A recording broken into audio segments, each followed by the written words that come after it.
Despite being insulted by my partner's mother when I spoke up to protect him, I forgave her. However, I was devastated when his mother manipulated him and took our wedding savings. My name is Maria, I am 26 years old, and my boyfriend is Alex, who is 28 years old. We have been in a relationship for over 3 years now. It has been a journey filled with highs and lows, laughter and tears, but through it all, we have remained steadfast by each other's side. He is a kind-hearted soul, gentle and introverted, with a heart of gold. We have built a bond that is rooted in understanding and mutual respect, navigating life's challenges together as a team. However, our journey has not been without its obstacles. One of the biggest challenges we face comes from within, particularly from Alex's family, especially his mother. She is a complex figure. From the outside, Mrs. Smith may seem like a typical mother figure, but behind closed doors, her behavior tells a different story. Mrs. Smith exhibits emotionally abusive tendencies towards Alex. She belittles him, criticizes his every move, and manipulates him to fulfill her own needs. It is a pattern of behavior that has persisted for years, casting a shadow over their relationship and leaving Alex feeling trapped and powerless. As I have witnessed the dynamics between Alex and his mother unfold, it has become increasingly clear to me the toll that this emotional abuse takes on him. The constant barrage of negativity chips away at his self-esteem, leaving him feeling unworthy and inadequate.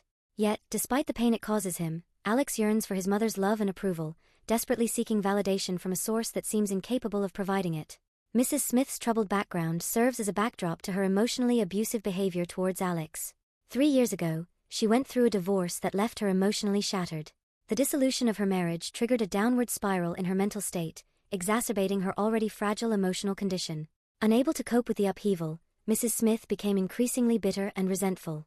Since the divorce, Mrs. Smith's daily routine has been marked by a sense of aimlessness and despair.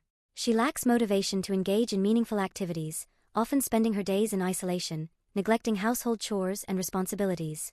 She allows the burden to fall on Alex and other family members. Her lack of contribution to the household only adds to the tension and resentment brewing within the family dynamic. In her interactions with Alex, Mrs. Smith's behavior takes on a toxic edge. She frequently belittles him, using cutting remarks to undermine his confidence and self-worth. Every accomplishment is met with criticism, every mistake magnified and exploited. Her words are like daggers, piercing through Alex's defenses and leaving him emotionally wounded. Yelling has become a common occurrence in their household, with Mrs. Smith unleashing her frustrations on Alex without restraint. Her anger knows no bounds, and she lashes out at him over the smallest of perceived slights. The verbal assaults leave Alex feeling small and powerless, trapped in a cycle of emotional abuse from which he sees no escape. Manipulation is another weapon in Mrs. Smith's arsenal, used to control and coerce Alex into meeting her needs. She plays on his guilt and sense of obligation, exploiting his desire to please her at any cost. Whether it's guilt-tripping him into running errands or emotionally blackmailing him into compliance, Mrs. Smith's manipulative tactics further entrench her power over Alex, leaving him feeling trapped and helpless. As Alex's girlfriend, I have witnessed firsthand the profound impact of his mother's emotionally abusive behavior on him. Alex is a gentle and kind-hearted soul, but beneath his calm exterior lies a sea of emotional turmoil, wrought by years of enduring his mother's toxic treatment. The constant barrage of criticism, belittlement, and manipulation from his mother leaves him in a perpetual state of unease and distress. His anxiety manifests in various ways, from racing thoughts and difficulty concentrating to physical symptoms like chest tightness and shortness of breath. These symptoms often escalate into full-blown panic attacks, rendering him immobilized and overwhelmed by fear. Her constant criticism and manipulation chip away at his self-esteem, leaving him feeling unworthy and unlovable. He internalizes her harsh words and begins to question his own worth, doubting whether he is deserving of love and respect. Alex's mother's behavior takes a toll on his mental health, exacerbating his anxiety and depression, and leaving him feeling overwhelmed and helpless. Her relentless negativity creates a toxic atmosphere in their household, making it difficult for Alex to find peace and solace in his own home. He feels like he is constantly walking on eggshells, afraid to set off his mother's anger or disappointment. Despite the pain and anguish caused by his mother's behavior, Alex continues to yearn for her love and approval, desperately seeking validation from a source that seems incapable of providing it. His desire for his mother's affection is a double-edged sword as it leaves him vulnerable to her manipulation and control. He fears confronting her and standing up for himself, worried about the repercussions and potential backlash. I found myself grappling with the heartbreaking reality of his situation when it comes to seeking refuge from his mother's toxic behavior. It's a question that weighs heavily on both of our minds. Can he come stay with his dad? The answer, unfortunately, is not as simple as we had hoped. Despite the desire to find sanctuary in his father's home, Alex's dad lives in a cramped one-bedroom apartment, unable to accommodate him. However, even in the face of this obstacle, there is a glimmer of hope in knowing that his father would do anything to support him. Alex's father would be willing to make the sacrifice of moving into a larger space to provide his son with the comfort and safety he so desperately needs. Yet, despite his father's potential willingness to make such a sacrifice, Alex remains paralyzed by fear at the mere thought of confronting his mother or seeking refuge elsewhere. The terror he feels towards his mother's wrath is a powerful deterrent, holding him back from taking steps toward asserting his own autonomy and seeking a better life for himself. It's a heartbreaking reality that we're both faced with, knowing that we're working tirelessly to afford to move out and create a safe haven away from the toxicity of Alex's home environment. However, as anyone who has tried to navigate the daunting landscape of housing affordability knows, it's an uphill battle, filled with financial constraints and limited options. Especially during one particularly tense visit home, I found myself unable to stay silent any longer in the face of Alex's mother's relentless barrage of criticism toward him. Fueled by anger and frustration, I couldn't help but speak up and argue back when she unleashed her harsh words upon him. I couldn't bear to see him being torn down yet again without standing up for himself. In the heat of the moment, my emotions got the best of me, and I even directed some of my frustration towards Alex, expressing my disappointment at what I perceived as his weakness in standing up to his mother's abuse. I knew that if we continued to allow her toxic behavior to go unchecked, it would only serve to poison our future together. However, instead of diffusing the tension, my outburst only seemed to escalate the situation further. Alex's mother turned her fury toward him, accusing him of choosing me over her and demanding that he make a choice between us. It was a heartbreaking ultimatum to witness, knowing that Alex was caught between his loyalty to his mother and his love for me. As if that weren't enough, she didn't hesitate to hurl insults my way, mocking me for my perceived lack of education. Her words stung. Anger, frustration, and sadness coursed through me as I struggled to process what had just transpired. Unable to contain my feelings any longer, tears welled up in my eyes, threatening to spill over at any moment. I made the decision to leave. I couldn't bear to stay in that toxic environment a moment longer, surrounded by negativity and hostility. I hoped that Alex would come after me, that he would show some sign of defiance against his mother's control and choose to stand by my side. But as I walked away, my heart sank with the realization that he remained rooted in place, paralyzed by fear of his mother's wrath. He remained a prisoner of his own fears, unable to defy the hold that his mother had over him. In the aftermath of the heated confrontation and my subsequent departure, I was left grappling with a whirlwind of conflicting emotions. Anger, hurt, and disappointment vied for dominance within me, but amidst it all, one undeniable truth remained: I loved Alex. Despite the pain he had caused me, I couldn't shake the deep-rooted affection I felt for him. A week passed, and despite my initial resolve to stand firm in my decision, I found myself unable to resist the pull of love and compassion. I couldn't bear to see Alex suffer alone, trapped in the suffocating grip of his mother's manipulation. So, against my better judgment, I forgave him. I rationalized my decision by telling myself that love was worth fighting for, that I couldn't abandon him in his time of need. But forgiveness didn't mean forgetting. I made it clear to Alex that while I was willing to give him another chance, I wouldn't subject myself to further abuse at the hands of his mother.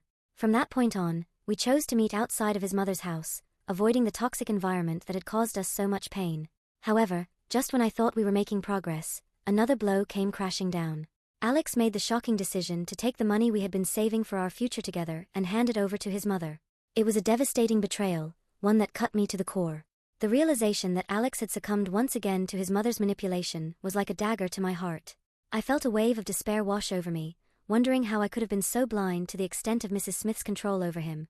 The money we had saved was meant to be a symbol of our commitment to each other, a tangible reminder of our dreams for the future. To see it squandered away on his mother's whims felt like a betrayal of everything we had worked so hard for. In that moment, I felt a profound sense of helplessness and despair. It was clear that Mrs. Smith's psychological manipulation knew no bounds, and I realized with a sinking feeling that I was powerless to stop it.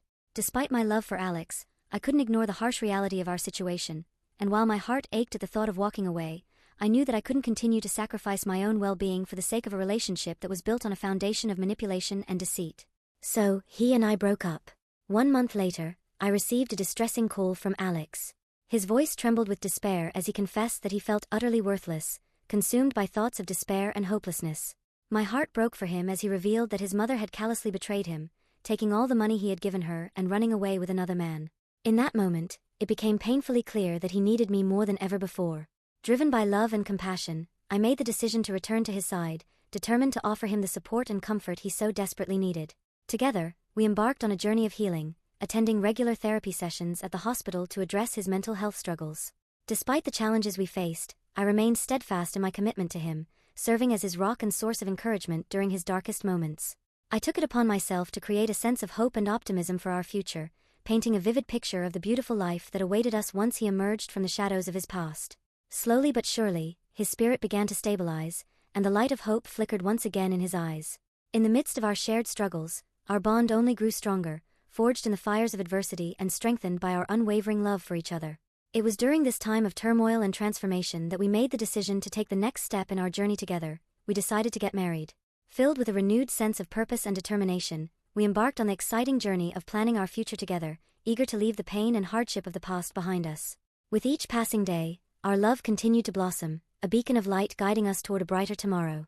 And as we stood hand in hand, ready to face whatever challenges lay ahead, I knew in my heart that together, we could conquer anything that came our way. Now, after being married for 10 months, I find myself pregnant with our son, a new chapter of joy and anticipation unfolding before us. However, just as we began to revel in the happiness of impending parenthood, the specter of Alex's estranged mother reappeared, casting a shadow of uncertainty over our lives once again. With tearful pleas and desperate appeals, she sought to worm her way back into our lives, leaving me feeling torn and uncertain about what course of action to take. In the midst of this turmoil, I found myself grappling with conflicting emotions as the gravity of the situation weighed heavily on my mind. I felt compelled to speak up, to plead with my husband to reconsider the idea of letting his estranged mother back into our lives. The thought of subjecting our unborn child to the same pain and turmoil that Alex had endured in the past filled me with an overwhelming sense of dread and urgency. In a quiet moment together, I took a deep breath, steeling myself for the difficult conversation that lay ahead. With a heavy heart and a trembling voice, I began to express my deepest fears and concerns to my husband, laying bare the raw emotions that churned within me. "Alex," I started, my voice wavering slightly, "I know that your mother's sudden reappearance has stirred up a whirlwind of conflicting emotions within you, but please, I beg of you, consider the implications of allowing her back into our lives." I reached out, grasping his hand tightly in mine, seeking solace and support in his reassuring presence. "Think about what she did to you in the past," I continued, my voice trembling with emotion. "Do you really want to expose our child to the same kind of toxicity and negativity that you endured?" Tears welled up in my eyes as I spoke, my heart aching with the weight of my words. "I don't want our child to grow up in an environment filled with pain and resentment," I pleaded, desperation lacing my words. "We deserve better, Alex. Our child deserves better." I searched his eyes, silently pleading for him to understand the depth of my fears and concerns.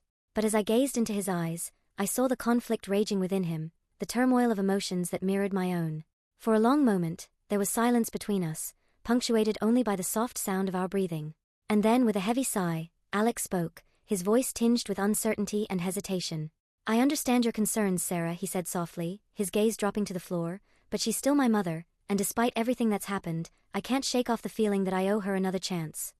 My heart sank at his words, a sense of resignation settling over me like a heavy blanket. I knew that trying to convince him otherwise would be futile, that his sense of duty and obligation to his mother ran deep. Frustration and anger consumed me as I stormed out of our home, my swollen belly a heavy burden against my frame. Blocking my husband's calls, I sought solace in the company of my best friend, pouring out my grievances in a torrent of tears and frustration. Days turned into weeks, my mood swinging wildly between anger and despair as I struggled to find stability amidst the chaos. Then one fateful day, a sharp pain tore through my abdomen, sending me doubling over in agony. Fear gripped my heart as my best friend rushed me to the hospital, the urgency of the situation propelling us forward with a sense of urgency. In the sterile confines of the hospital room, the truth of our predicament hit me like a sledgehammer. My baby, just turned 8 months old, fought for life within the confines of my womb, his premature arrival a stark reminder of the fragility of life. As doctors and nurses bustled around me, their urgent voices a cacophony of chaos, I clung to a sliver of hope, praying fervently for the safety of my unborn child. Time seemed to stand still as I waited with bated breath, the weight of uncertainty pressing down on me like a suffocating blanket. Then, with a cry that pierced the air like a beacon of hope, my son was born. Fragile and vulnerable, he lay cradled in the arms of the medical staff, his tiny form a testament to the miracle of life amidst adversity. In that moment, as I gazed upon the tiny bundle of joy nestled against my chest, a wave of overwhelming love washed over me, drowning out the chaos and uncertainty that had plagued me for so long. Despite the challenges that lay ahead, I knew that I would do whatever it took to protect and nurture this precious gift, my son, my reason for hope in a world fraught with uncertainty. As my husband rushed to my side, his face a mixture of worry and relief, I felt a surge of emotions wash over me.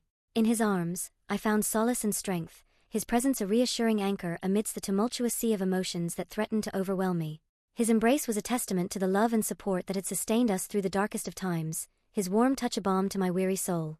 In that moment, as we held each other close, I knew that together we could weather any storm that life threw our way. With tears of joy streaming down our faces, we marveled at the tiny miracle cradled in my arms, his delicate features a poignant reminder of the preciousness of life. In his innocent gaze, I saw hope and promise for the future, a beacon of light in the darkness that had threatened to engulf us. After a long and difficult conversation, my husband and I made the tough decision to place my mother-in-law in a nursing home. It wasn't an easy choice, but we knew it was necessary for her well-being and our own peace of mind. However, shortly after she was admitted, we received news that she had fled from the facility. Learning that she had run away once again filled me with a sense of dread and anxiety. Despite our best efforts to provide her with the care she needed, it seemed that she was determined to resist any form of confinement. Her refusal to stay in the nursing home left us feeling helpless and uncertain about what to do next. As I shared these concerns with my husband, I couldn't shake the feeling of impending doom that hung over us. The thought of her returning and causing havoc once more weighed heavily on my mind, casting a shadow of fear and uncertainty over our lives. Despite our attempts to move forward and create a sense of stability for our family, the specter of my mother-in-law's actions continued to haunt us, a constant reminder of the challenges we faced in caring for her and protecting our own well-being. In the midst of this uncertainty, I found myself grappling with conflicting emotions, torn between my sense of duty toward my husband's mother and the need to prioritize the safety and happiness of our own family. It was a difficult balancing act, one that left me feeling exhausted and overwhelmed. As we navigated this new chapter in our lives, I couldn't help but wonder what the future held in store for us. Would my mother-in-law return, disrupting our lives once again? Or would we finally find a sense of peace and stability, free from the turmoil that had plagued us for so long? Only time would tell, but for now, all we could do was wait and hope for the best, clinging to the belief that somehow we would find a way to overcome whatever challenges lay ahead.